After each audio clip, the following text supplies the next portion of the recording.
Pues es que esto es así, es que no hay plan B.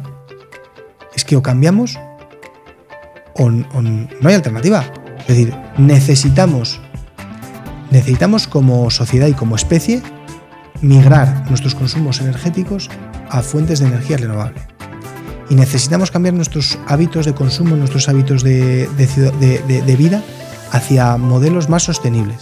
Y necesitamos también que los negocios, la economía, tanto la micro como la macro, como los gobiernos, la política económica, migre, evolucione hacia políticas más sostenibles y que tengan menor impacto. Bienvenidos a Píldoras Energéticas con KRDS. Hoy tenemos con nosotros a Jesús Alijarde, CEO de Ibersid. Jesús. ¿Qué tal? Buenos días. Bienvenido. Muy bien, muchas gracias. Para empezar, me gustaría que nos dijeras cuál es la visión de Ibersid en términos de sostenibilidad ambiental. Bueno, es algo difícil resumir en pocas palabras nuestra visión desde la perspectiva de la sostenibilidad, nuestra visión, ¿no?, de lo que es la sostenibilidad ambiental.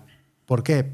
Primero porque la sostenibilidad en su concepto no se puede separar de manera aislada las diferentes partes, ¿no?, el ambiental, social y buen gobierno, ¿no? Pero lógicamente para poder atacar la sostenibilidad ambiental uno tiene que identificar esos ítems, ¿no? Entonces al final, en el año 1989, si no recuerdo mal, el informe Brundtland es el primer informe en el que se habla del desarrollo sostenible. Y el desarrollo sostenible ahí lo tipificaba como el desarrollo que se genera en el presente y no compromete el futuro de las generaciones futuras, ¿no? Entonces, la sostenibilidad ambiental tendría que ser eso, es decir, integrar en nuestro día a día, empresarial o como personas físicas, ¿no?, integrar esa visión de que todas las actuaciones que realizamos tienen un impacto, mayor o menor, es decir, por el hecho de nacer ya estamos contaminando, ese es algo que nos deberíamos integrar, estamos cambiando el entorno y a partir de ahí nosotros tenemos que ser conscientes de que tenemos que intentar mitigar y evitar y compensar esos impactos, ¿no? Entonces, la sostenibilidad ambiental debe ser o tiene que ser esa concepción amplia, ¿no?, de que cualquier actuación que yo realice, cualquier negocio que yo haga, cualquier actividad económica o civil, ¿no?, como persona física que realice en la sociedad, la debo analizar desde ese prisma de si de verdad estoy haciendo todo lo que puedo hacer para que no genere el mayor impacto posible. Es decir, si puedo evitar que se generen esos impactos, ¿no? Básicamente, la huella de carbono es como lo más conocido desde una perspectiva ambiental, ¿no?, porque el tema del cambio climático, ¿no?, y las emisiones de efecto invernadero. Eso es la parte más visible, más fácil de abordar, es decir, intentar que todos los comportamientos y todas las actividades económicas tengan un menor impacto de emisiones de efecto invernadero.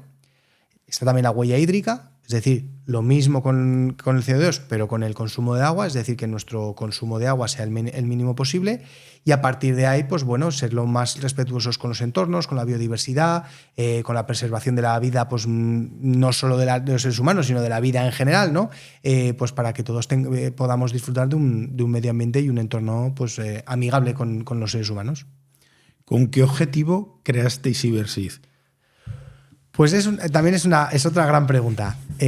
A ver, Ibersid surge por la reflexión personal de que es necesario implementar políticas de sostenibilidad en las diferentes empresas, proyectos. Es decir, hay una tendencia muy clara desde los años 70 por la responsabilidad social, por la sostenibilidad, independientemente de que haya tenido más o menos repercusión, ¿no?, o más o menos penetración. Entonces nosotros somos unos convencidos de que eso tiene que explotar. La empresa empezó su actividad a finales del 19, principios del 2020 y entendíamos pues eso, que teníamos que aportar ese plus añadido a las empresas para su mejora de la sostenibilidad, porque creíamos que el modelo económico tal y como está planteado es posible, es decir, necesitamos crecimiento económico, necesitamos desarrollo, progreso, pero había que reconsiderarlo, repensarlo desde la perspectiva de la sostenibilidad, ¿no? Entonces, nuestro objetivo era básicamente aportar nuestro granito de arena en aquellas empresas, proyectos en los que participamos, pues para contribuir a un mejor porvenir, a un mejor futuro, ¿no? Esta idea de desarrollo sostenible. Y con esa intención la creamos, con la idea de cambiar el mundo, lógicamente desde lo local, lo local o desde nuestra pequeña aportación. La verdad es que, bueno, visto con retrospectiva, ¿no? Visto 4 o 5 años atrás, yo creo que acertamos en lo que es el modelo. Tal vez deberíamos haber dado el salto antes, es decir, haber apostado y haber creído en el modelo de la sostenibilidad y que se pueden hacer los negocios de otra manera un poquito antes, porque eso nos hubiese posibilitado estar en el mercado pues antes y aportar valor mucho antes, ¿no? Y ser grandes antes y tener, tener un mayor tamaño. Pero la verdad es que la idea de la sostenibilidad como elemento de creación de valor en las empresas, para nosotros era un elemento fundamental, nos lo creíamos y además apostamos porque eso mejore el entorno de los ciudadanos, ¿no? De la sociedad. Así que con esa intención creamos Iberseed, algo pues muy, no sé, muy feliz, ¿no? Muy abierto de cambiar el mundo, ¿no? De mejorar el mundo, pero la verdad es que con esa intención día a día todas las personas que forman la compañía pues van a trabajar, ¿no? Y intentar pues esforzarse pues, en generar un mejor porvenir. Me parece interesante que nos cuentes cómo ayudáis a las empresas a evaluar la viabilidad en proyectos de parques fotovoltaicos o eólicos. Sí. A ver, esto es como una parte muy desconocida de lo que es el sector de energía renovable a nivel industrial, ¿no? Fotovoltaicos y eólicos. ¿Por qué digo que es desconocida? Porque detrás de un proyecto eólico fotovoltaico, cuando los vemos ya instalados, hay una ingente cantidad de trabajo de un montón de profesionales que realizan un montón de estudios. Y esos estudios están basados sobre la ciencia, sobre procedimientos, sobre técnica o metodologías de estudio, ¿no? Igual que un arquitecto cuando diseña un puente o cuando diseña una cimentación, pues hace unos cálculos de cargas, estructuras, resistencias materiales para dar seguridad a los ciudadanos que vamos a cruzar el puente. De la misma manera, las empresas como la mía, ¿no? Hacen estudios para ver en qué medida ese proyecto va a tener un impacto, un mayor o menor impacto en el entorno, ¿vale? En medio ambiente, social, paisaje, poblacional, económico, es decir, se hacen de patrimonial, se hacen un sinfín de estudios. Se hace, la verdad es que normalmente tardamos del orden de 3-4 meses para determinados estudios y un año y medio para los estudios de fauna, ¿no? Entonces, son estudios a largo plazo, de mucha inversión, de mucho esfuerzo y de un equipo multidisciplinar, de muchas competencias, ¿no? Entonces, ese trabajo para asesorar a un promotor de energía renovable en la mejor ubicación posible dentro de donde hay recurso, porque un parque fotovoltaico y eólico se tiene que poner donde hay sol y donde hay viento. Eso es una obviedad, ¿no? Pues ese proceso de acompañamiento de la asesoría para que los emplazamientos sean los mejores posibles dentro del entorno es precisamente el factor de mayor valor que podemos aportar, ¿no? Porque los proyectos de energías renovables y cualquier otro proyecto tienen una vida propia en el entorno. Es decir, no es simplemente si se instalan, hay una inversión y ya está, sino que van a estar 25, 30 años, 35 años conviviendo con la población, van a dar trabajo, van a dar recursos al ayuntamiento, van a estar, es que conviven, es un elemento que convive, ¿no? con la ciudadanía. Entonces, integrar el proyecto desde la perspectiva ambiental, social y de buen gobierno en la comunidad local es precisamente nuestro factor de competitivo, nuestra ventaja competitiva, nuestra ventaja o nuestra propuesta de valor, más que nuestra ventaja, ¿no? Porque lo que intentamos es que el proyecto, desde el origen, aquellas cuestiones que más impacto ambiental tengan se desechen, o en el caso de que sea inevitable, pues por la viabilidad del proyecto, los impactos más que se compensen. Es decir, uno tiene que evitar los daños, pero si los daños son inevitables, hay que compensarlos ambientalmente y socialmente, ¿no? Y en la parte social, yo creo que estamos haciendo un gran trabajo con muchos promotores de cara a pues impulsar la economía, impulsar lo que es la sociedad civil, es decir, que si hace falta empleo, o sea, si el proyecto va a generar empleo, hace falta vivienda y hace falta servicios y hace falta otro empleo indirecto, ¿no? Pues desde los hoteles o desde proveedores de servicios generales, ¿no? Entonces, estamos con muchos promotores trabajando en cómo este tipo de proyectos que son tractores de economía, en economía local, rural, pueblos que pues, tienen pocos recursos económicos, poco empleo, poca población, puedan ser un elemento pues, disruptivo, ¿no?, en lo que es la tendencia poblacional de las zonas y generar un mejor entorno. Entonces, esa es nuestra propuesta de valor en el mercado y a los clientes, unido a unos sistemas de control y digitalización de los datos tremendamente eficientes y eficaces. Es decir, nosotros generamos información útil al cliente prácticamente a tiempo real, de tal manera que si el cliente se equivoca pronto y barato.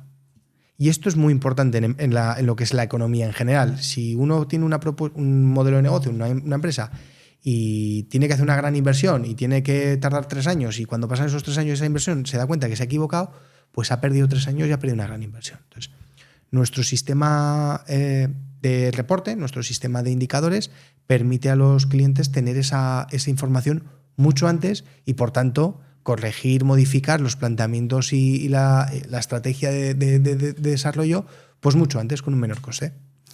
Es decir, que tenéis las instalaciones o los proyectos totalmente monitorizados para el momento poder tomar una decisión y corregir un camino que se ha empezado a desarrollar y que parece que no es el apropiado. Efectivamente, o sea, nosotros hacemos eso y lo contrario, es decir, en fases de desarrollo, un elemento importante del análisis es si los emplazamientos que se han buscado son óptimos desde la perspectiva del impacto. Es decir, impacto va a tener, es decir, tú vas a poner ya bien sea una granja, una línea, un aerogenerador, una fábrica, un hotel rural, lo que quieras, eso va a tener un impacto en el entorno.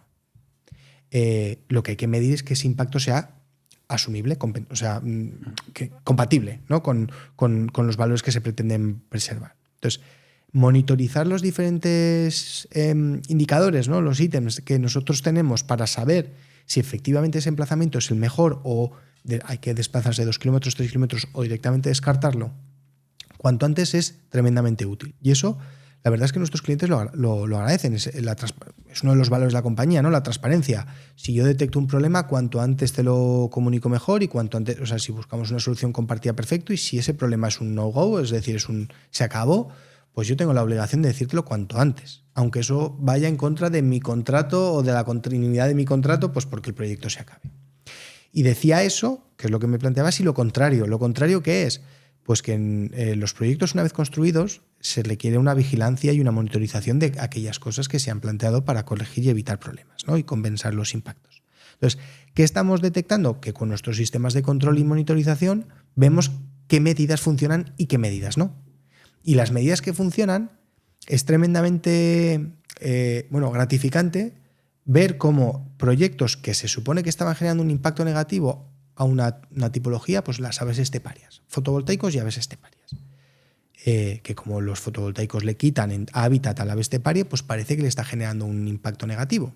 Pues nosotros tenemos constatado en varios parques fotovoltaicos que con las medidas complementarias que se están realizando, pues que si balsas, que si cerramientos, que si vegetación, islas de vegetación natural, y otra serie de medidas, ¿no?, la renaturalización del terreno de cultivo y una serie de medidas, estamos viendo cómo el hábitat no solo no se ha destruido, sino que se ha preservado y que las especies están yendo. Es decir, están nidificando alondra de Dupont, que alondra de Tricotí, que es una especie esteparia muy, muy, muy amenazada y que está manteniéndose en los entornos y está procreando en torno de la fotovoltaica.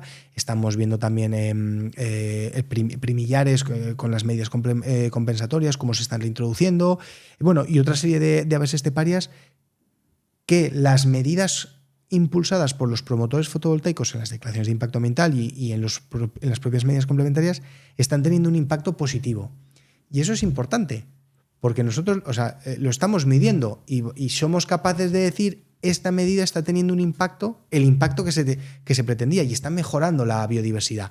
En cambio, también podemos decir que hay otras medidas pues que no se están viendo el impacto. Por tanto, es una medida que económicamente es ociosa, se podría evitar porque no tiene impacto, ¿no? Entonces, ese aprendizaje constante, ¿no?, esa monitorización de datos para que sobre la base de la ciencia y sobre la base del dato tomar mejores decisiones, pues es un elemento pues muy importante para los promotores y muy importante para la administración y para la ciudadanía en general. Porque al final acabamos creyendo que funcionan cosas que igual no funcionan. Entonces, la ciencia y los datos son tremendamente importantes para poder decir efectivamente qué tiene impacto, qué no y en qué grado. Has estado hablando de que se pueden generar impactos positivos y también se generan impactos que se podían considerar más negativos. Pero es una pena que a nivel de comunicación hacia el ciudadano, constantemente en los proyectos de energías renovables se estén hablando de impactos negativos, pero nunca se reseñen también los impactos positivos para que la propia sociedad pueda evaluar lo que le puede compensar o no. Sí. Bueno, esto es una tónica general del ser humano. Es decir, yo creo que en sociología está ya muy estudiado que los seres humanos tendemos a hablar más de lo negativo que de lo positivo. Es más, no sé si se hacen 10 comentarios o 10 reseñas negativas por cada positiva. Es decir, tenemos la tendencia de mirar siempre lo malo y no enfocarnos en lo bueno, ¿no? No sé si como especie esto nos habrá ayudado a progresar o no, pero la realidad es que eso es así. Es decir, nos solemos enfocar más en los impactos negativos y no tanto en potenciar aquellas cosas positivas o poner el foco en las cosas positivas, ¿no? Bueno, esto lógicamente requiere una labor de comunicación y de comunicación sincera. Cuando me refiero a comunicación sincera es plenamente transparente, es decir, no todo lo que hacen todos los promotores está bien, ni todo lo que hacen todos los promotores está mal. Es decir, creo que fue la palabra del año el año pasado, la polarización. Pues esto se está extendiendo en todos los sectores. Entonces, ni todo es bueno, ni todo es malo, ni unas posiciones son tremendamente favorables ni otras tremendamente negativas, ¿no? Entonces, ¿qué es lo que hace falta? Hace falta un gran consenso para efectivamente medir lo que está pasando. Y si hay algo que está pasando que tiene un impacto negativo por encima de lo que se había previsto, pues tomar las medidas que haya que tomar para compensar eso, para corregirlo y para que sea tolerable. Y de la misma manera, si están pasando impactos positivos, pues es que no se pueden negar, porque encima de la balanza, cuando uno toma una decisión, tiene que ver los aspectos positivos y los aspectos negativos y ver qué es lo que quiere. O sea, aquí, claro, cuando te pones a hablar de parques fotovoltaicos, eólicos, industriales, los molinos, los que están aquí, empiezas a hablar de teorías del no en mi patio trasero, o renovables sí, pero no así, empiezas a meter así muchas cosas en la discusión, acabas perdiendo el objetivo. Y el objetivo es la descarbonización de la economía. Y solo a día de hoy, o sea, salvo que mañana salga una tecnología disruptiva total, a día de hoy solo podemos sustituir el modelo basado en combustibles fósiles por un modelo basado en energía renovable. Si esa migración de combustibles fósiles a energía renovable la tenemos que hacer, el objetivo es que toda la energía que consumimos a día de hoy se convierta en energía renovable, tanto de fuente primaria como en consumo final, ¿no? Energía primaria como energía final. Es decir, energía primaria, energía que se produce, y energía final, energía que se consume. Y para hacer ese match, en Aragón estamos muy lejos. Y en España estamos lejísimos. Es decir, en Aragón, si seguimos el boletín de coyuntura energética del Gobierno de Aragón del año pasado, necesitamos, ahora mismo hay instalados 6 gigas de energía renovable en Aragón. Pues necesitaríamos del orden de 5 veces más, 30 gigas, para que Aragón, solo Aragón, estuviese completamente descarbonizada. Entonces, el reto es mayúsculo. Entonces, cuando valoramos en la balanza en cada uno de los proyectos los pros y los contras, no nos podemos olvidar del objetivo común final, que es descarbonizar. Y descarbonizar significa hacer parques fotovoltaicos y eólicos y otros usos. O sea, es decir, están los biodiéseles, biocombustibles, está el almacenamiento por gravedad, la hidroeléctrica, hay incluso la energía nuclear. Es decir, hay otros cuestiones energéticos. Pero la realidad nos dice es que los más competitivos económicamente, ambientalmente y socialmente hablando es la eólica y la fotovoltaica. Has estado hablando de la energía nuclear. Me parece un tema conflictivo, pero es un tema que a lo mejor se puede hacer un poco de pedagogía con el ciudadano final. Y es que cuando tenemos energías renovables tenemos que tener en cuenta que durante un tiempo determinado estamos generando energía y la vamos a poder consumir, y o tenemos mucho almacenamiento o vamos a necesitar una tecnología que nos dé esa base de generación que haga que nunca nos quedemos sin energía, sí, o que no dependamos de países externos a la hora de suministrar a nuestros ciudadanos y a nuestras empresas de energía.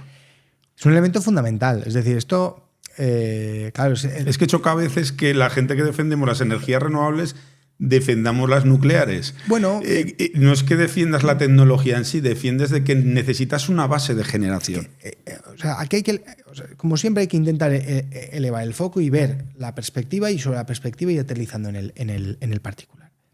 La Unión Europea lleva muchos años haciendo paquetes legislativos con una idea, con la seguridad de la demanda energética, la seguridad de la producción energética. En las últimas planificaciones, si no recuerdo mal, que eran del 2007, 2009, 2010, si no recuerdo mal, se basaban sobre el gas barato, el gas barato de Rusia. Entonces, eso, a partir del Green Deal y y como consecuencia de las diferentes invasiones que ha hecho Rusia en el continente, ¿no? En Europa, en países de Europa, pues ha quebrado. Entonces hay que buscar una seguridad del suministro energético. Aparentemente, la Unión Europea ha buscado la seguridad del suministro energético sobre la base de las energías renovables y la energía nuclear, porque si esto fue un debate muy importante, y creo que en el 2019, 2020 o 21, cuando se aprobó la taxonomía de la sostenibilidad ambiental, no recuerdo exactamente la fecha, en la que se incluyó la energía nuclear como energía verde, ¿no? Entonces, esto choca mucho con lo que es la tendencia de las energías renovables desde los años 60 y 70, porque es importante, o sea, la perspectiva histórica siempre es importante. Es decir, todos los movimientos proteccionistas tipo Greenpeace cualquier movimiento internacional, todos han apostado por las energías renovables, y todos han apostado por el desmantelamiento de centrales de carbón o petróleo o nucleares, ¿no? Pero si analizamos el problema, tú dices, vale, Europa tiene un problema. Y un problema que es que es dependiente energéticamente hablando. Si apuesta decididamente por energía renovable, puede solucionar el problema de la energía primaria, es decir, podríamos producir un montón de energía, pero esa energía se producirá cuando haya sol y cuando haya viento, como decía antes. Entonces, al final, por la noche, en verano, pues en verano hay menos viento y por la noche no hay sol. Es una obviedad. Así que hay que buscar alternativas para dar esa seguridad, esa estabilidad de la demanda, ¿no? Entonces, el almacenamiento es caro, económicamente hablando, o bien en baterías, pues porque es además poco eficiente, y cabe la posibilidad de almacenar en gravedad con saltos de agua, que bueno, también es una alternativa, ¿no? Pero la realidad es que hay ya centrales nucleares construidas. El mayor impacto que tiene una central nuclear precisamente es la construcción, es el hacer el reactor y operar, ¿no? Y el residuo nuclear. Entonces, porque las centrales nucleares estén operando 5, 10 o 15 años más, el incremento del residuo nuclear es, en cuanto a los impactos que hablábamos antes, el impacto, va a haber impacto, claro que va a haber, pero es que el mayor impacto ya está hecho. Entonces, el incremento porcentual del impacto al medio ambiente es tan asumible que el beneficio que genera de la estabilidad de la demanda energética, de la producción energética, perdón, a lo largo del tiempo, pues te lo compensa, ¿no? Yo soy un convencido que a largo plazo todas las centrales nucleares deberían desaparecer. ¿Por qué? Porque el cauce económico de inversión e investigación está en las renovables. Entonces, de aquí a 50, 100 años, pues estoy seguro que las renovables sean más eficientes, el almacenamiento sea más eficiente, habrá, pues no sé si la fusión nuclear se habrá podido desarrollar de una manera ya estable. Por tanto, la fisión nuclear, bueno, no es que tenga los años contados, y puede que tenga el siglo contado durante todo este siglo, pero la realidad es que a día de hoy pues la necesitamos como sociedad. Claro, si a mí me preguntas qué prefieres, fotovoltaica o eólica o nuclear, te diré fotovoltaica y eólica. Eso también es una obviedad, pero uno no puede ser ajeno a la realidad. Es decir, no podríamos desconectar las nucleares de hoy para mañana. Eso no podría ser. Sin embargo, las de carbón sí. Las de carbón hemos sido capaces, sin ningún tipo de quebranto en el sistema energético, de desconectarlas y no ha pasado nada.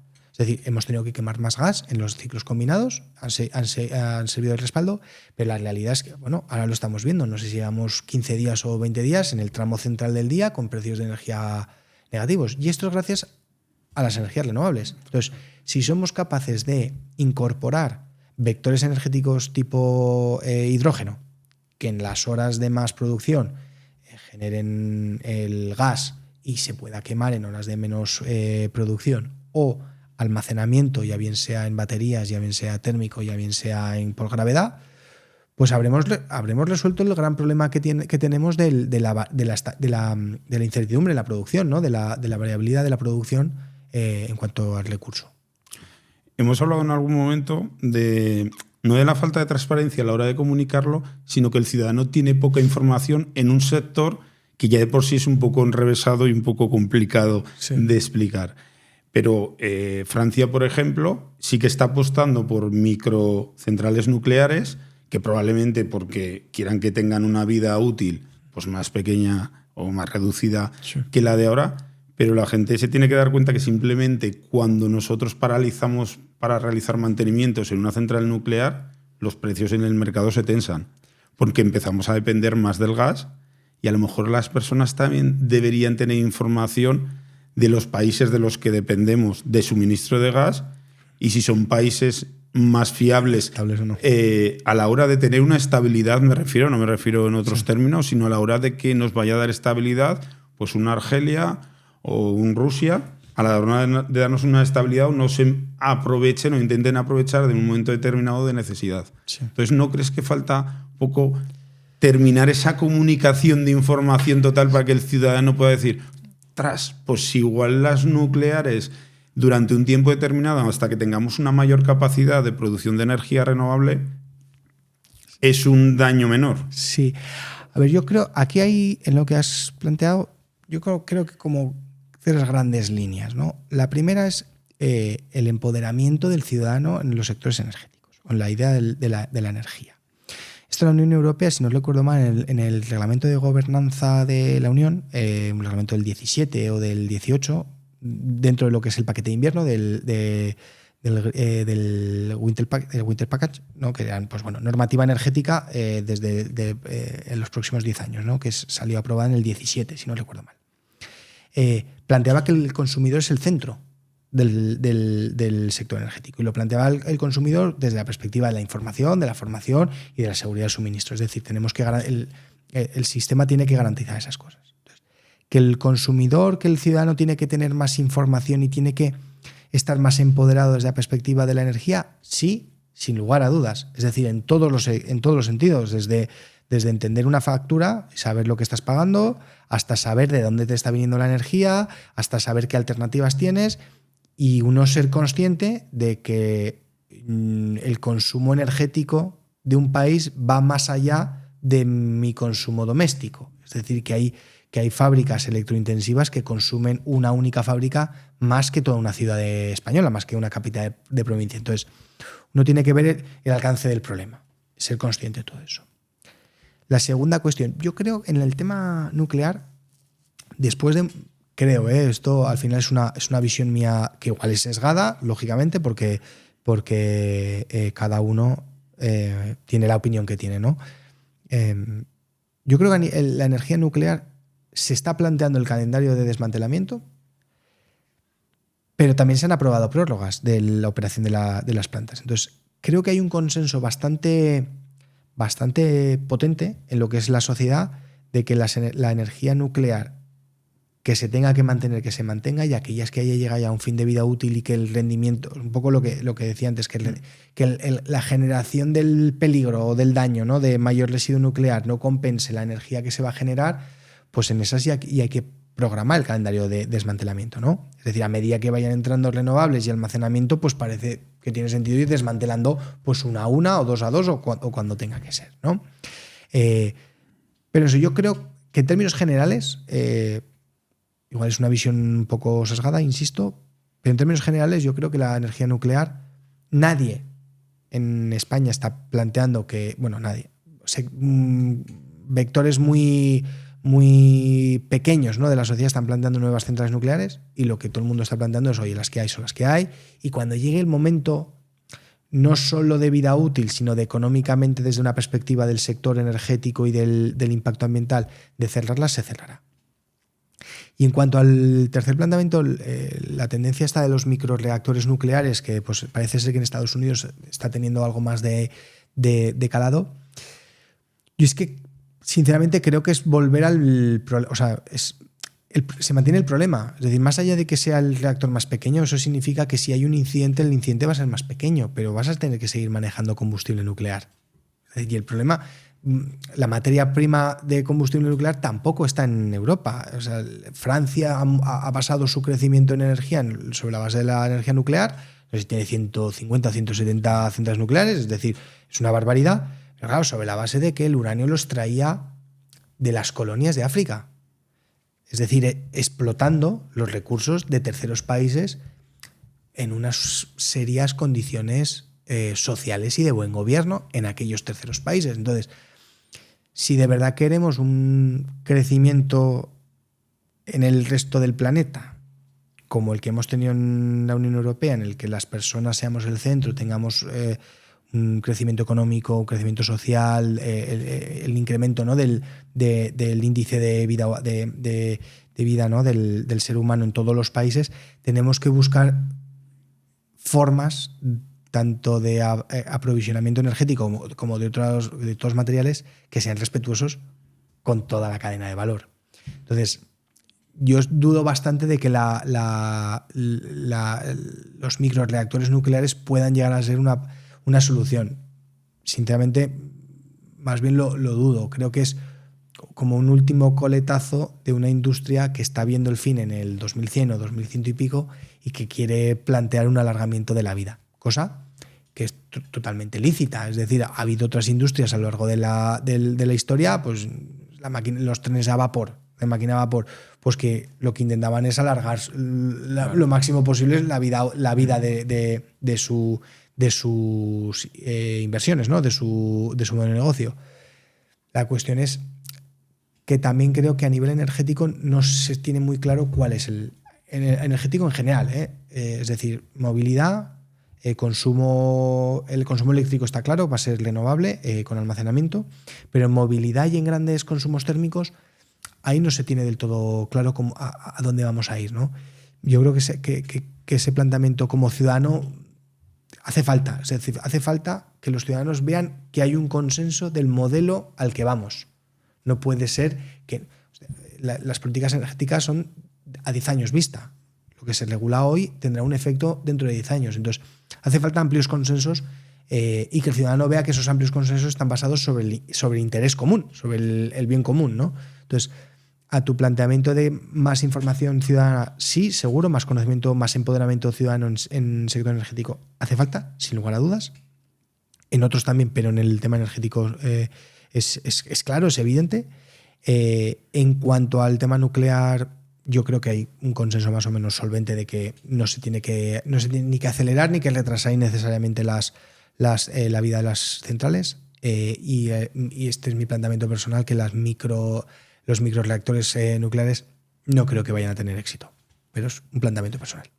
¿Creéis que a nivel de Europa, o sea, en la Unión Europea, va a ser sencillo tener consensos en materias energéticas? Porque al final es que tenemos diversidad de necesidades diferentes. No es la misma necesidad España, que nos han denominado siempre la península, ¿no?, y energética, que las propias necesidades que puede tener Alemania, que está muy pegada a Rusia y tiene una gran dependencia de Rusia, porque al final España, si tiene necesidad de gas, va a tener otras dos posibles vías de salida que no va a tener por qué ser Rusia.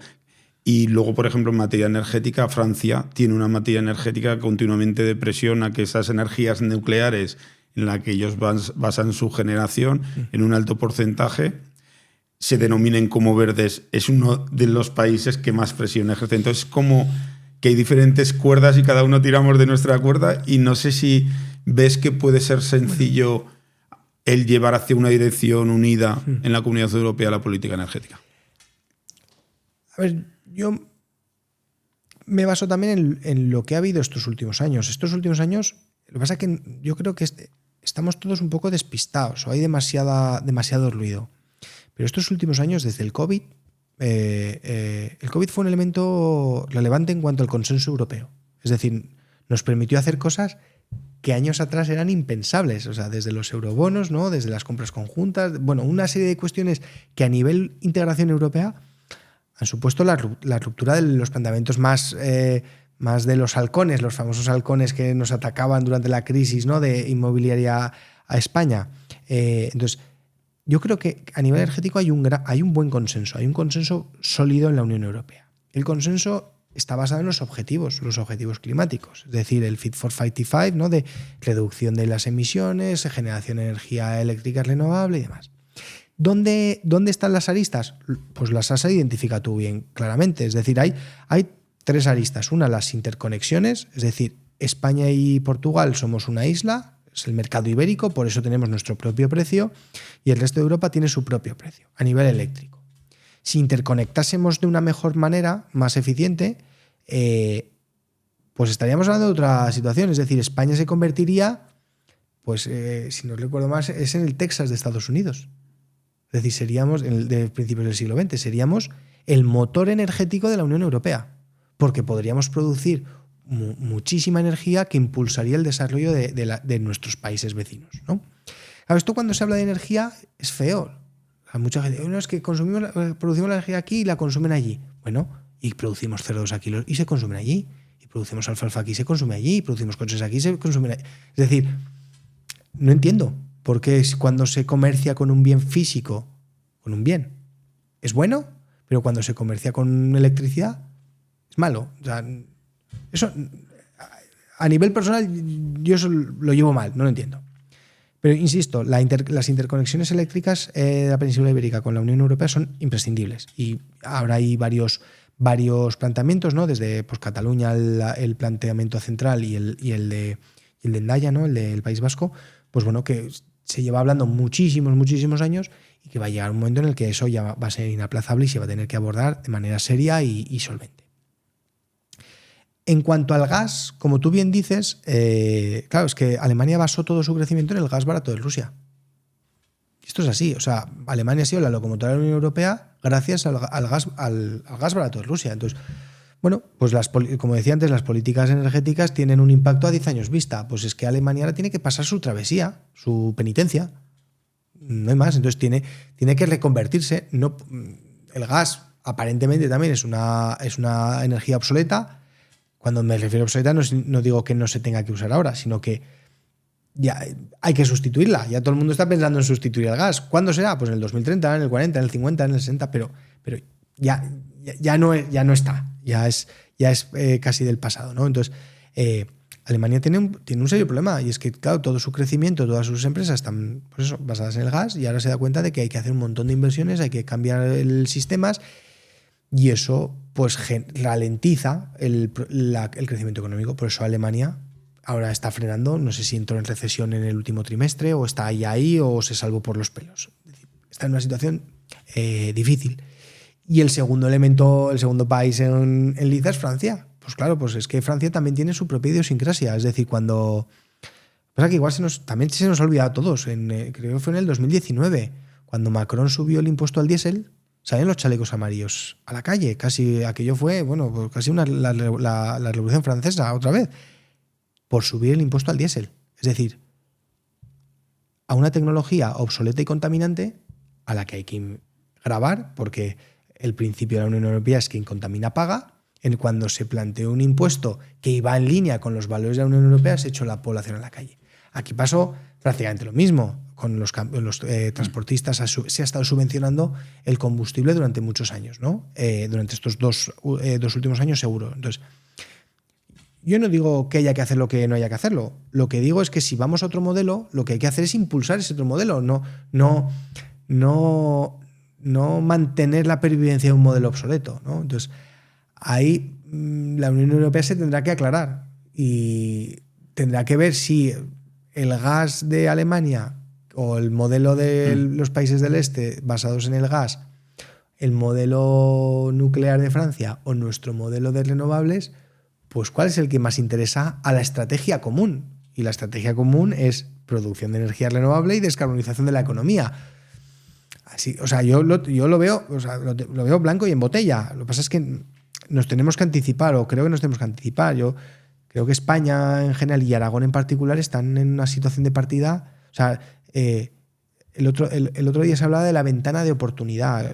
Se hablaba en un congreso, el CONEIA, el Congreso de Evaluación de la Asociación de Evaluación de Impacto Ambiental, de la ventana de oportunidad que dan las renovables a España en general, ¿no? Y yo quiero, o sea, me parece una idea muy potente. Es decir, tenemos un tiempo en el que tenemos la oportunidad de convertirnos en los líderes energéticos de la Unión Europea. Y dentro del planteamiento español, Aragón es ser la comunidad líder del país líder en producción de energía renovable y en aprovechamiento de esa energía renovable y consumo local. Nos lo tenemos que creer. No tenemos que esperar a que venga un alemán o un francés a decir lo que tenemos que hacer. Nos lo tenemos que creer. El francés no nos va a dejar. No. Pero lo que hay que hacer, o sea, al final, los negocios son negocios. Esto habitualmente son frases muy típicas, ¿no? Y el capital se mueve donde tiene más rendimiento. La teoría macroeconómica habitualmente falla. Dice que los rendimientos son marginalmente decrecientes, de tal manera que cuando hay una acumulación de capital, ese capital da menos rendimiento que donde no lo hay. Eso es falso. Eso es falso. O sea, porque si no, el mundo estaría igualado. Habría una convergencia de rentas. Es decir, el capital va donde más rentabilidad da. ¿Y dónde más rentabilidad da? En aquellos países que son más competitivos, que tienen mejores recursos, que tienen mejores factores de producción o que son los elementos más importantes en función del modelo de producción que uno tiene. Estamos viendo los centros de datos. Centros de datos, modelos, tremendamente de largo recorrido. Iba a decir de futuro, pero no, es de largo recorrido porque ya es presente. Bueno, ¿dónde se están ubicando? En aquellos sitios donde la energía es barata, donde hay estabilidad, donde hay agua y donde hay suelo. Bueno, pues es que lo tenemos todo. Ya lo decía la Bordeta, ¿no? Es decir, viento, tierra, sol y polvo, algo así de la canción, no la recuerdo de memoria, pero es decir, es que tenemos la oportunidad de, en aquellos nuevos negocios que son intensivos en energía, en espacio y en agua y en estabilidad, porque los aragoneses, pues para eso es tierra de pactos, tenemos la oportunidad de ser líderes en eso.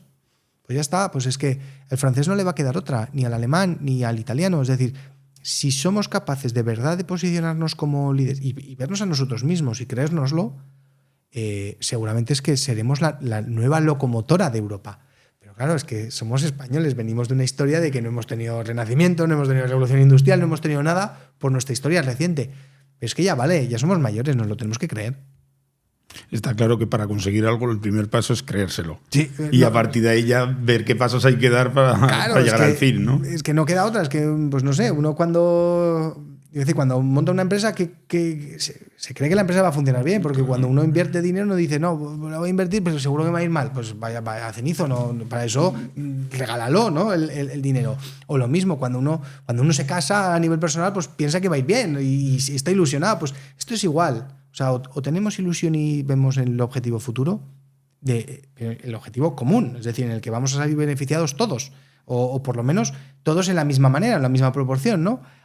O va a ser muy difícil llegar a esos consensos a nivel europeo. Hemos hablado de contaminación. ¿Cómo le podemos explicar a un ciudadano que tiene la información y sabe que uno de los mayores pesos del componente de la energía en el precio final que paga en la factura es el concepto de CO2? ¿Cómo le explicamos que es necesario pagar ese concepto o por qué lo estamos pagando? Bueno, la Unión Europea fue uno de los primeros entes internacionales que reguló los derechos de emisión, de tal manera que en el modelo económico que tenemos, es decir, el liberalismo económico o el capitalismo, la señal de precio es muy importante. Cuando me refiero a la señal de precio es cuando yo tengo que pagar €1 más que antes, eso yo le presto atención. ¿Y qué es lo que ha hecho la Unión Europea con los derechos de emisión de CO2? Pues desde hace unos años creó un mercado de tal manera que el CO2 está limitado. Entonces, si yo quiero emitir CO2, tengo que pagar. Y si quiero emitir más CO2, tengo que pagar más. Como el sector energético es un sector intensivo en producción, o así un sector más intensivo en producción de CO2, pues ha tenido que pagar por esa emisión. Es como yo tengo que pagar por el agua que consumo. Poco, por cierto, que tendríamos que pagar mucho más por más precio de agua. Pero yo tengo que pagar por lo que consumo y tengo que pagar por la depuración de esa agua. Tengo que pagar por una serie de cosas. Pues lo mismo agregado a nivel de Estado, a nivel de industria. Si yo emito la atmósfera, eso lo tengo que pagar. No puede ser. En economía se habla de las externalidades. Esto era una externalidad que no estaba metida en el sistema. Es decir, se contaminaba y no pasaba nada. ¿Cómo? Claro que pasa. Estás teniendo un impacto y ese impacto se tiene que incorporar en la señal de precio. Entonces, esos derechos de emisión, ese CO2, esa capacidad que yo tenía para emitir derecho de emisión, se pone un precio y por cada una unidad pago una unidad económica. Si el sector energético está más carbonizado, pago más. Si está más descarbonizado, pago menos. Es una relación directa, ¿no? Y cada vez los derechos de emisión valen más y cada vez hay menos. Por tanto, valen más. Los ciudadanos nos tendremos que acostumbrar a que en la señal de los precios de las cosas se incorpore el CO2. Porque la Unión Europea también se lleva mucho tiempo hablando de los derechos de emisión del metano. Y el metano es fundamentalmente para la industria agropecuaria, ¿no? Los cerdos, vacas y demás. Es decir, cuando tengamos que pagar un impuesto de contaminación por la carne de cerdo, que esto llegará, no sé si dentro de 5 años o dentro de 10 años, pero llegará. Eso es una señal de precio. Y uno dirá, es que antes el cerdo me valía 1 euro, ya me vale 3. Y esto por los derechos de emisión del metano. Sí, pero es que antes no estaba incorporado en el precio. Estabas pagando algo y te estabas llevando algo gratis, no pagado, que era lo que estaba contaminando. Entonces, los derechos de emisión de CO2 en la factura energética o en la factura eléctrica o en cualquier otro producto que te contamine están incorporados. Igual que cuando compramos, no sé, se me ocurre algo de cerámica, ¿no? La industria cerámica es muy intensiva en consumo térmico. Pues también tienen que pagar derechos de CO2. Pues en ese precio también está incorporado. Forma parte de los costes de la empresa. Entonces, lo que tenemos que empezar a ser conscientes de que contaminar cuesta dinero. Y que cuanto más cueste, antes dejaremos de contaminar. Todos, a nivel particular, y las empresas a nivel industrial. En la transición hacia las energías renovables, ¿qué desafíos crees que nos vamos a enfrentar las empresas? Bueno, pues hay uno que es claro, que es la propia transición en la energía. Es decir, cuando es electricidad es realmente sencillo, porque es más, ahora mismo la electricidad que estamos consumiendo no sabemos de dónde está viniendo, salvo que tengamos un autoconsumo directo y esté consumiendo directamente el autoconsumo directo. No sabemos de dónde viene. Puede venir de Cádiz, de Navarra, iba a decir de Andorra ya no, lógicamente de la central térmica, pero puede venir de cualquier sitio, ¿no? Por tanto, a nivel eléctrico no debería haber mayor problema. ¿Dónde puede haber problema en eléctrico? En las redes. En garantizar que la energía que se produzca en cualquier punto llegue a donde tenga que llegar. Es decir, hace falta una gran inversión en redes. El segundo planteamiento es el que es ya más difícil, o que tecnológicamente es más difícil, que es los consumos térmicos. Es decir, para muchos consumos térmicos por diferentes necesidades energéticas requieren gas, no se puede electrificar 100%, de momento. Entonces, sustituir quemar gas por quemar otro gas, si es un biogás, pues más o menos es relativamente sencillo, pero si empezamos ya a meter hidrógeno, empezamos a meter otra serie, o sin gas, ¿no? Gases sintéticos, hace falta hacer unas inversiones que además el precio del hidrógeno, el precio del sustitutivo del gas, en la señal de precio que decía antes, está muy por encima de lo que es el gas. Por tanto, el gran desafío de la industria es hacer competitivo las alternativas al gas en el consumo térmico. Y eso significa que el gas cueste más y el hidrógeno cueste menos. El hidrógeno tiene una madurez tecnológica la que tiene, es decir, seguramente tendría que tener unas subvenciones a la operación, como tuvo las primas de las renovables en el 2001 y 2003, ¿no? Para poder desplazar al gas en el consumo. Y ahí que el gobierno haga lo que tiene que hacer, que es impulsar una tecnología incipiente que es mejor que la obsoleta, ¿no? Pero el reto es que hace falta una cantidad ingente de dineros, que son miles y miles de millones de euros. El Banco Mundial creo que lo ha tipificado en Davos, en el Foro Económico Mundial de todos los años, cuantifican la inversión anual que hay que hacer, que el planeta tiene que hacer para cumplir los objetivos de descarbonización, y son ingentes cantidades de dinero. Es decir, el mayor desafío de la industria en general, yo creo que es la parte térmica, y el segundo es las señales de precio. Ser capaz de trasladar al precio todos los cambios que ha habido. Porque lo vivimos en otros sectores, no tanto con la parte ambiental, con la parte social. Si yo produzco en un tercer país en el que trabajan 12 horas niños y les pago poco, pues puedo tener un producto que cuando lo pongo en el mercado vale poco. Entonces, si yo voy a comprar ese producto y yo como cliente prefiero comprar algo que vale 2 euros, algo que vale 20, y el de 2 euros de dudoso origen y el de 20 de dudoso origen, pues claro, uno vale de 2. Pero si le pones transparencia en el sector, a la cadena de valor, y el de 2 es de dudoso origen y el de 20 me garantizas que efectivamente tiene unos certificados o tiene unos sellos que acrediten que ahí hay una trazabilidad cierta en el impacto social, ambiental y de buen gobierno, pues ya será decisión de los particulares, del ciudadano, decir, ¿qué prefiero? 2 euros y seguir alimentando la máquina de la desigualdad del impacto ambiental social, o gastar más, pero mejor. Entonces, el mayor desafío yo creo que de la industria es ese, primero la parte tecnológica, industrial o tecnológica, el sustituir de forma competitiva los elementos técnicos, y el segundo es qué modelo de sociedad queremos. Es decir, que entre todos seamos ciudadanos y industria, seamos capaces de llevar al precio, productos y la cadena de valor al punto al que queremos llegar. Me gustaría que nos hablaras del Centro Europeo de Reciclaje Fotovoltaico, sobre todo qué papel desempeña dentro del sector energético. Sí, a ver, CERFO, Centro Europeo de Reciclaje Fotovoltaico, es, bueno, no sé si es nuestro proyecto estrella, pero es un proyecto que lógicamente le tenemos mucho cariño, ¿no? Es un proyecto de investigación que empezamos en el 2021 y que su objetivo era reciclar los paneles fotovoltaicos. Es decir, lo que es el residuo del panel cuando está roto, está obsoleto, está viejo, ¿no? Ya no se puede utilizar, ser capaces de coger todos esos materiales y reintroducirlos al mercado para que vuelva a ser una materia prima, ¿no?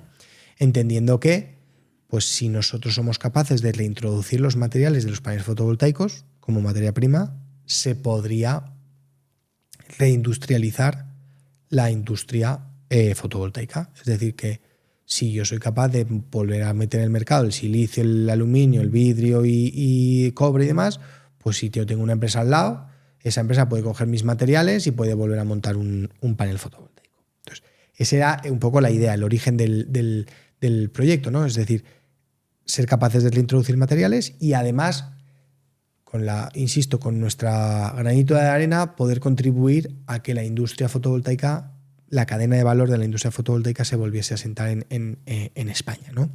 Entonces, la primera parte la estamos cumpliendo, que es a nivel preindustrial. Ya tenemos varias instalaciones en una escala preindustrial, ¿no? Un poco siguiendo el ejemplo del equivócate pronto y equivócate barato.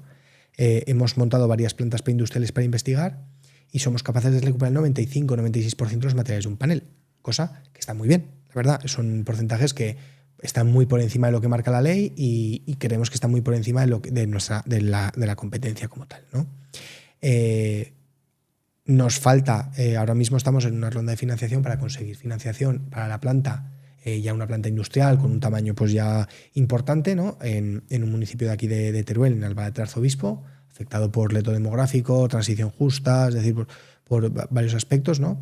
En el que creemos que esta planta puede contribuir no solo al sector fotovoltaico o al residuo, la gestión del residuo, sino a la parte más social del entorno, ¿no? A generar empleo y fijarlo al territorio para mejorar la población, ¿no? Mejorar los servicios. Y estamos trabajando para ver si somos capaces de, pues, con iniciativas como la nuestra y otras de reciclaje, pues poder impulsar, ¿no? la cadena de valor, que pues empresas de seguidores, empresas de paneles, empresas de vidrios, empresas de marcos, las diferentes partes de la cadena de fotovoltaica se puedan ubicar en torno a nuestras plantas de reciclaje o de otras plantas de reciclaje como la nuestra, ¿no?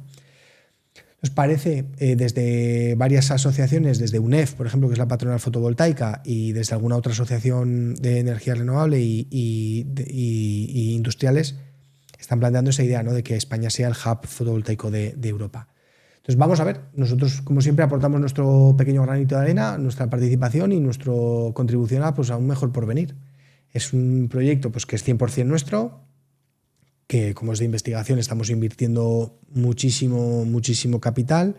Estamos también pues bueno, con mucho esfuerzo, mucho cariño, como os podéis imaginar, ¿no? Al final un proyecto de estas características pues lleva mucho trabajo detrás, porque hace falta encontrar una tecnología que sea viable y hace falta una escala industrial posible, es decir, los desafíos técnicos, pero luego hace falta convencer a los financiadores que el modelo de negocio es viable, ¿no? Y ahí nos estamos encontrando, pues, lo que me preguntabas antes de lo de la industria, ¿no? ¿Qué hace falta para que la industria se descarbonice? Pues lo que hace falta es creernos que el futuro es renovable y creernos que este mercado de verdad existe y creernos que la fotovoltaica se va a desplegar a nivel, pues eso, mucho más grande de lo que nosotros estamos preveyendo, y que eso va a llevar, pues, la gestión del residuo, ¿no? Entonces, hace falta convencimiento y una visión general.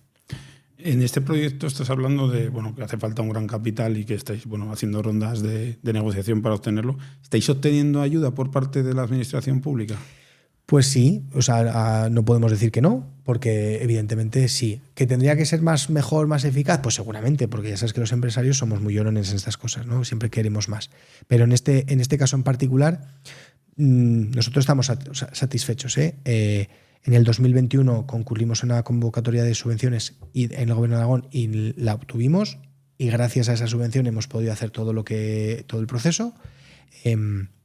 Nos han declarado la planta inversión de interés autonómico aquí en Aragón, por tanto hay también un apoyo por parte del Gobierno en la instalación.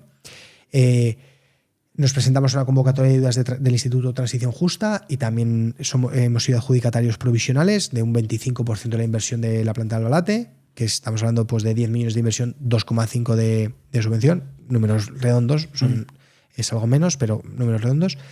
Por tanto, acceso a subvenciones estamos teniendo, ¿no? Apoyos y demás.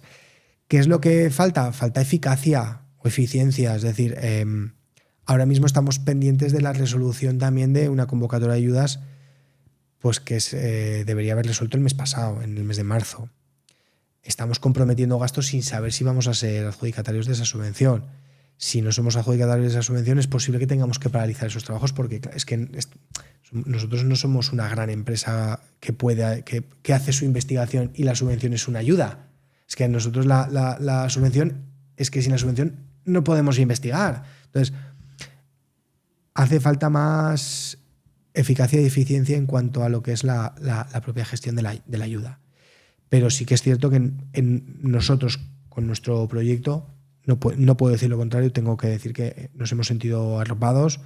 Seguramente podríamos habernos sentido más, seguro, pero arropados y apoyados y reconocidos. Es decir, nos han dado varios premios, no solo a administraciones públicas, sino también entidades privadas. Bueno, entonces, la verdad es que el proyecto ha tenido apoyo y la administración, pues eso. Para nosotros lo está haciendo bien, que lo podría hacer mejor, como todos lo podríamos hacer mejor, pero sí que estamos teniendo apoyo.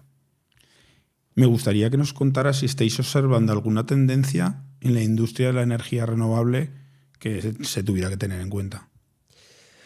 Bueno, a ver, más allá de tendencias, sí que ha habido muchos cambios en lo que es el sector, como consecuencia de que, pues fíjate, del 2012-2013 al 2017 no se instaló ningún parque prácticamente en toda España. Es decir, la potencia instalada durante 5 o 6 años fue 0 o próxima a 0. Y sin embargo, desde el 2019, pues todos los años se están instalando muchos proyectos de energía renovable, ¿no? Incluido el autoconsumo. Entonces, esa actividad inusual, esa reactivación de un mercado que estaba paralizado a pasar de 0 a 100 en poco tiempo, pues ha generado muchos cambios, porque generó en su momento, pues, muchos traspiés, muchos rozamientos, mucha puesta en marcha muy rápida, muchos errores por algunos promotores o algunas empresas, y eso ha hecho que el sector cambie. ¿Y cómo ha cambiado? En la parte que a nosotros nos incumbe, en la parte ambiental y social, y es que se ha pasado de ser un acompañante más o un acompañante necesario que hace falta para los permisos, ¿no? para obtener todas las licencias, a ser el elemento nuclear en la toma de decisión, en la generalidad de las empresas y promotores. De tal manera que si ahora nosotros o cualquier otro asesor plantea que hay un grave impedimento ambiental o un grave impedimento social en un proyecto, ese proyecto no sale. Es que no sale ni del cajón, es decir, no sale. Sin embargo, antes, pues, se ponía en marcha porque siempre se planteaba, pues, eso de que, pues, de una manera u otra lo solventaremos o bueno, pues no es tan grave, o bueno, unas reflexiones así, ¿no? Sí que es cierto que siempre se ha hecho bien, ¿eh? O sea, siempre se han hecho estudios de impacto ambiental, siempre se ha hecho análisis un poco del entorno, pero sí que es cierto que el análisis previo de dónde se ubicaba, bueno, en eso igual se ha mejorado mucho. Y en cuanto a tendencia, la gran tendencia es el almacenamiento. Es decir, es que no es sostenible un sector energético renovable basado en que solo produce cuando producen todos los demás. Porque esto no es sostenible. Es decir, no hay suficiente mercado para todos, ¿no? Entonces, de diferentes maneras, tanto el almacenamiento como los PPAs, la venta directa de energía, están siendo, pues, o van a ser los grandes revulsivos de los próximos años, ¿no?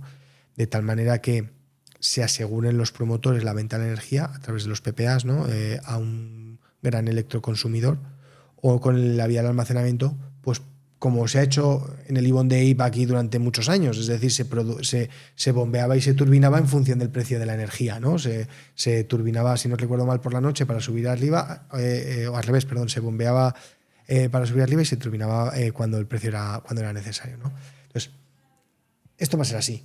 Va a ser así. Es el nuevo empujón. Eso, y unido a los vectores energéticos, hidrógeno, gases renovables, los e-fuels también se están planteando como una alternativa, ¿no? Pero hay una discusión, creo que es más política que técnica, por el uso de los e-fuels.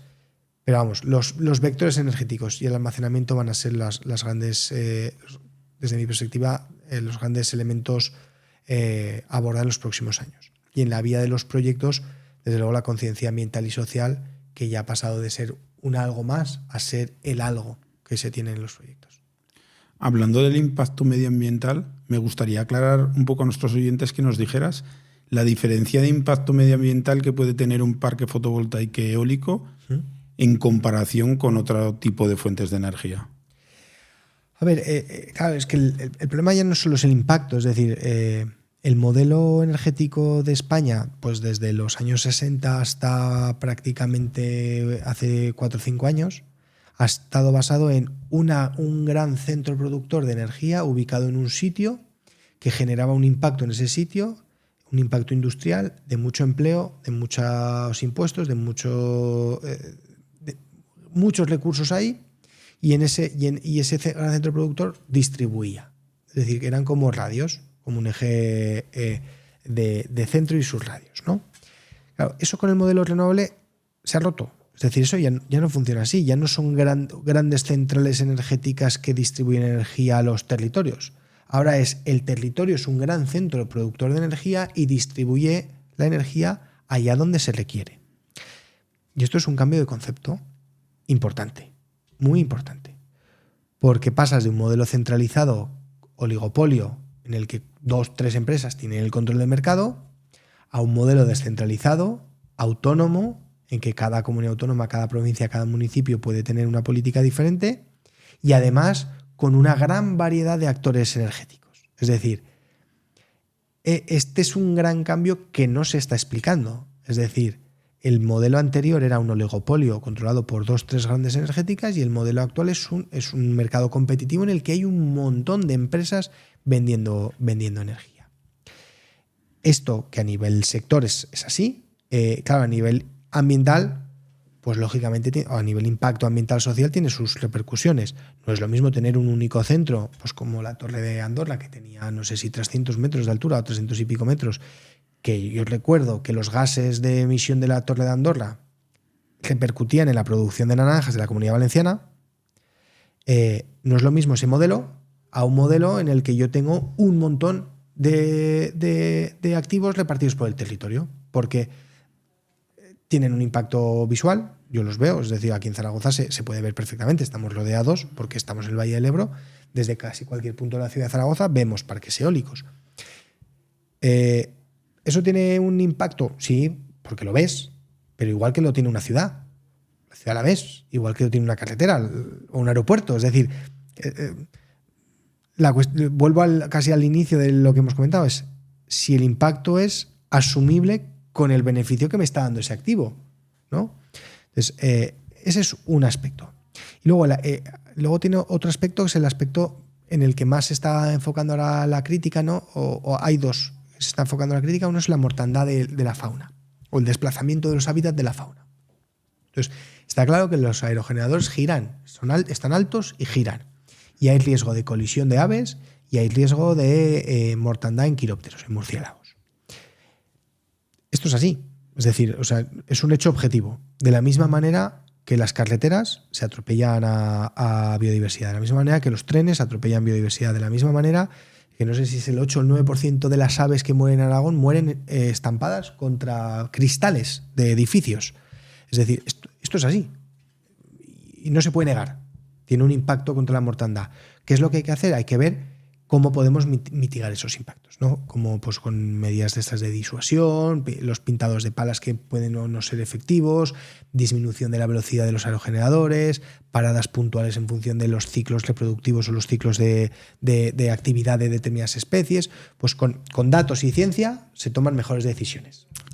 Para, en lugar de no tener un aerogenerador, pues igual tengo el aerogenerador, pero no lo tengo o lo paro en los momentos de más riesgo o más impacto. Porque siempre es mejor una inversión económicamente menos rentable, pero rentable, y además ambientalmente rentable, a no tener la inversión. ¿Por qué? Porque el mayor impacto del modelo energético anterior son las emisiones de gases de efecto invernadero. Se dice que estamos viendo la sexta extinción masiva de la historia de la humanidad, de la historia del planeta. Y es como consecuencia del cambio climático. Y el cambio climático es como consecuencia de emisiones de CO2. Y las emisiones de CO2 esto es un elemento también un poco disruptivo. Cuando lo digo la gente se pone así un poquito de uñas, porque los responsables del cambio climático son la generación de mis padres y mi generación, desde los años 70. O sea, somos los culpables del cambio climático, porque si vemos las series temporales de emisiones de CO2, sí, en la revolución industrial al inicio se emitía CO2, pero era un CO2, vamos, tremendamente ínfimo, es decir, tiende a infinito la diferencia de lo que se producía en el siglo XIX, producía y emitía en el siglo XIX de CO2 a la atmósfera con lo que se empieza a producir en los años 70.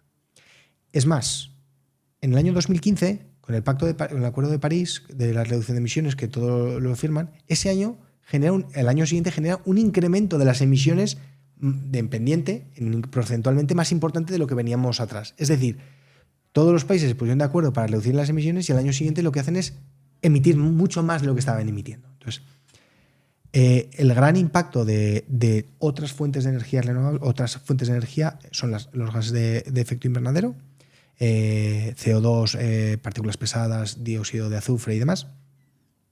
Y en el caso de nuclear, los residuos que ya lo hemos tratado antes, ¿no?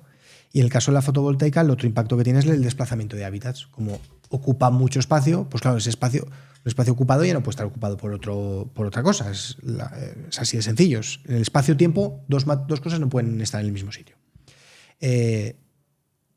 Lo que estamos viendo, un poco también lo que te comentaba antes, es que con determinadas medidas compensatorias y complementarias, y en función de cómo se maneja la biodiversidad, las plantas que hay ahí, los insectos que hay ahí dentro del parque fotovoltaico, incluso el ganado que está dentro del parque fotovoltaico, tú vas a tener un mejor hábitat y el supuesto impacto en el hábitat va a quedar disminuido.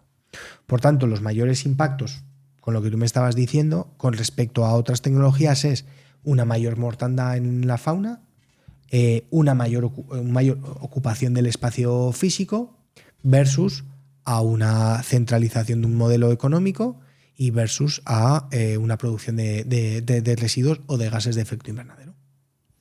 Aragón, hemos comentado anteriormente que es uno de los referentes en el sector de energías renovables en nuestro país. ¿Crees que aún tenemos margen de crecimiento en esa parcela? Sí, yo soy un convencido. O sea, yo soy un convencido de que en Aragón no solo es que tengamos espacio, porque eso al final es casi el planteamiento del colonialismo, ¿no? De colonialismo, no me sale la palabra, ¿no? Que básicamente las empresas energéticas vienen a colonizar Aragón, les traen los recursos y se los llevan a otro sitio.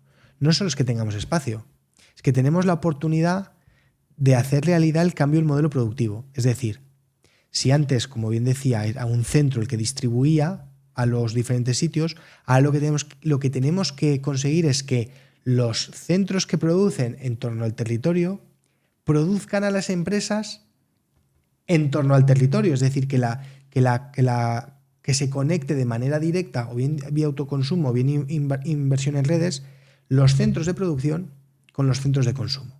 Y eso es una oportunidad tremenda para Aragón para reindustrializar el entorno rural, que es donde están las centrales de producción. Es decir, es una oportunidad para Aragón para convertirse en la comunidad autónoma de 2 millones de habitantes. Porque el empleo es un elemento tractor que va a traer familias, va a traer servicios, y como los centros de producción de energía renovable barata están en el medio rural, ¿dónde se van a querer ubicar las empresas? En el medio rural. Lógicamente, Zaragoza va a ser un polo de atracción importante porque es la capital. O sea, Aragón tiene el desequilibrio territorial de que Zaragoza la mitad de la población versus el resto de Aragón. Y va a seguir siendo un polo de atracción de servicios financieros, servicios de salud, industria y demás. Pero no nos podemos engañar. Es decir, el despliegue de renovables en torno al territorio va a generar, seguro, y ya lo está generando, despliegue de empresas que sus modelos de negocio están basados en el consumo de energía. Los centros de datos pues ya se han anunciado en varios sitios. Empresas electrointensivas se han anunciado en varios sitios. Y esto es un modelo al alza. Es que solo puede ir al alza. Y luego ya pues empresas de servicios energéticos y demás. Entonces, ¿que se tiene que potenciar? Sí, sin lugar a dudas. Que también es cierto, el otro día anunció la directora general de Energía y Minas, ¿no?, el plan energético de Aragón, que se lleva sin actualizar desde el 2020. Bueno, pues ahí tiene que decir Aragón qué es lo que quiere ser de mayor. Porque estamos creciendo, pero llega un momento en el que cuando uno ha crecido mucho dice, vale, ¿y ahora qué quiero ser? ¿No? ¿Dónde me quiero enfocar? ¿Dónde quiero vender esta energía? ¿Dónde hago los clústeres de economía? Pues un clúster de reciclado, un clúster de centros de datos, de inteligencia artificial, el aeronáutico, un poco el qué quiero ser de mayor, ¿no? Entonces, sin lugar a dudas, vamos, yo soy un convencido y un enamorado de Aragón y del potencial que tiene. Hemos hablado de empleo y de energías renovables. Es verdad que las energías renovables pueden no dar de una forma definitiva muchos empleos directos, pero que sí que puede dar empleos indirectos, pero también se deja un poco de relieve o no se toca que hay una parte de impuestos que las localidades donde se sitúen esas energías renovables pueden salir muy favorecidas de cara a su propia inversión para el crecimiento de su propia localidad. Sí, mira, hicimos en el Clúster de Energía Aragón en el 2021 hicimos un estudio con la Universidad de Zaragoza, que era el estudio de impacto ambiental, económico y social de la fotovoltaica y la eólica en Aragón, ¿no? Y precisamente en la parte económica, en la parte que hacía la Universidad de Zaragoza, valoró el impacto en el empleo y el impacto en impuestos en la comunidad local, ¿no? Entonces, el impacto en empleo, claro, no es lo mismo una central térmica que daba empleo a 200, 300 personas a un montón de parques de energía renovable repartidos por el territorio,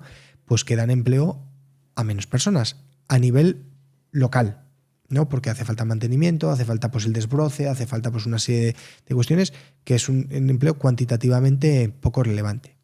Pero claro, aquí es una pregunta que está muy metida siempre en lo que es la idea del desarrollo rural. ¿Qué es mejor? ¿200 puestos de trabajo? ¿O cualitativamente qué es mejor? ¿200 puestos de trabajo en un núcleo de población que tiene 10.000, 12.000, 15.000 habitantes? ¿O 200.000 o 700.000 como la ciudad de Zaragoza? ¿O tener 50 puestos de trabajo en 10 municipios que cada municipio tiene 80 habitantes? Es decir, ¿el valor cualitativo del puesto de trabajo es el mismo? Porque yo entiendo que no, o sea, si yo genero 300 puestos de trabajo aquí en la ciudad de Zaragoza, pues sí, seré una gran empresa, pero soy una gran empresa más. Es decir, no voy a hacer que la gente venga a Zaragoza por esos 300 puestos de trabajo. Pero yo en Albalate, con mi planta, si generamos 40 puestos de trabajo, pues sobre un municipio de 2.000, pues estoy seguro que vamos a hacer un elemento tractor que igual los 40 no, pero 10 igual van a vivir al pueblo, y de esos 10 irán sus familias, y eso ayudará a mantener el centro de salud y ayudará a mantener el colegio. Es decir, esos elementos tractores en el medio rural, y Albalate es un pueblo grande, en pueblos de 50 habitantes, pues es que con 2 puestos de trabajo o con un puesto de trabajo igual mantienen un servicio de un médico, porque Aragón, la mitad de los municipios tienen menos de 500 habitantes. Es que hay que entender también la realidad territorial de menos de 100 habitantes.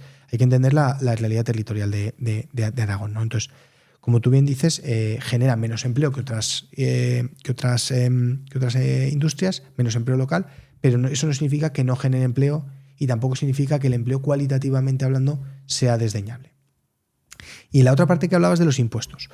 Pues evidentemente los municipios en los que se desarrollan los proyectos de energía renovable cobran impuestos, pero cobran impuestos como cualquier otra actividad. Es decir, el ICIO, como cualquier otra construcción, se tiene que pagar y va si no recuerdo mal, del 2 al 4% del presupuesto de ejecución material. Presupuestos de ejecución que son de 40 a 50 millones, un parque pues más o menos normal, de 50 megavatios. Un parque o un grupo de parques de 1.000 megavatios, pues es que son 700 millones de inversión. Y 700 millones de inversión, el 4% son 28 millones de euros, si no hago mal las cuentas. Y 28 millones de euros para municipios de 100 habitantes, pues es que igual les resuelven muchísimos problemas. Es que igual pueden montar hasta un consultorio médico privado. ¿Sabes? Que el efecto económico de los impuestos en el territorio es enorme. ¿Qué es lo que hace falta? Hace falta capacidad de gestión de esos ingresos. Es decir, que los ayuntamientos, los más pequeños, los más grandes y las comarcas se pongan de acuerdo, se alineen en conseguir objetivos comunes. Porque si no acabaremos viendo pues, polígonos industriales por doquier, viajes a Cuba pagados por el ayuntamiento o luz gratis para todos. Y entonces la luz gratis para todos es posible, es fácil, porque la ofrecen ya hasta algunos promotores. Pero creo que tenemos que ser más inteligentes con la oportunidad económica y que la administración invierta ese dinero en cosas que generen tracción de nuevos pobladores y tracción de nueva empresa. Para finalizar, me gustaría que te dirigieras a nuestra audiencia y de alguna forma le lanzaras un mensaje para fomentar el uso de las energías renovables. Pues yo no, no sé exactamente, ¿no? O sea, porque al final te diría, o sea, que es que es la única alternativa. Es que no hay un plan B. Igual que hace poco estuve en una charla también, o en una conferencia en la que venía el escritor del libro de No hay planeta B, ¿no? There is no planet B. Pues es que esto es así, es que no hay plan B. Es que o cambiamos o no hay alternativa. Es decir, necesitamos como sociedad y como especie migrar nuestros consumos energéticos a fuentes de energía renovable.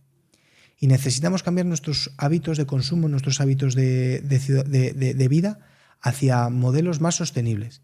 Y necesitamos también que los negocios, la economía, tanto la micro como la macro, como los gobiernos, la política económica, migre, evolucione hacia políticas más sostenibles y que tengan menor impacto.